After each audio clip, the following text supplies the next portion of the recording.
નમસ્કાર. હું 21/4/2026 મારા બાળક શ્લોકભાઈ જોશીને સ્પર્શ હોસ્પિટલમાં મનીષ સાહેબ પાસે લઈ આવ્યો હતો કે અમે એની જે 2 દિવસ એને તાવ આવતો હતો ત્યારે અમે એની ટ્રીટમેન્ટ કરાવી, પણ જ્યારે એને તાવમાં ને એમાં મેળે ના આવ્યું ત્યારે અમે પાછા અહીંયા સ્પર્શ હોસ્પિટલમાં આવ્યા અને અહીંયા બધા રિપોર્ટ કર્યા અને પછી ખબર પડી કે એની જે તબિયત છે થોડીક વધારે ખરાબ છે.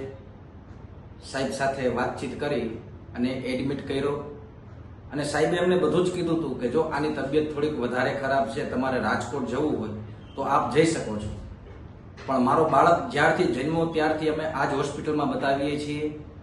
આ સ્પર્શ હોસ્પિટલમાં મનીષ સાહેબ પાસે અમે આની ટ્રીટમેન્ટ કરાવીએ છીએ. અમને સાહેબ ઉપર વિશ્વાસ હતો એટલે અમે અહીંયા એડમિટ કર્યો. 21/4ના દિવસે અમે સાંજે 6 વાગે એડમિટ કર્યો અને 2 દિવસમાં સંપૂર્ણ એ સ્વસ્થ થઈ ગયો અને આજે રૂટીન ચેકઅપ માટે આવ્યા હતા.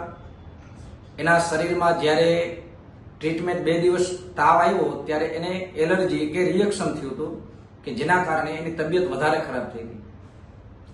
મનીષ સરે સહજતાથી સરળતાથી અમને સમજાવ્યા અને બધી જ વસ્તુ અમને શીખડાવી કે આ રીતે કરજો, આ રીતે આ ખવડાવજો, આ પીવડાવજો અને એની ટ્રીટમેન્ટ એને કરાવી. ત્યારે આ 2 દિવસની અંદર સંપૂર્ણપણે રિકવર થઈ ગયો અને આજે અમે સાહેબને રૂટીન ચેકઅપ માટે બતાવવા માટે આવ્યા હતા.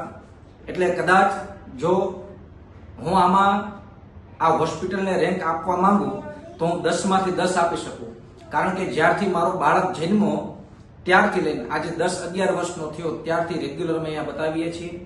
સાહેબે અમને એ પણ કીધું હતું કદાચ તમારે રાજકોટ જવું હોય તો તમે જઈ શકો, પણ ના, સાહેબ ઉપર મને સંપૂર્ણ ભરોસો હતો એટલે અમે અહીંયા જ ઈલાજ કરાવ્યો અને 2 જ દિવસની અંદર સંપૂર્ણપણે તે સ્વસ્થ થઈ ગયો અને આજે તમારી સામે છે.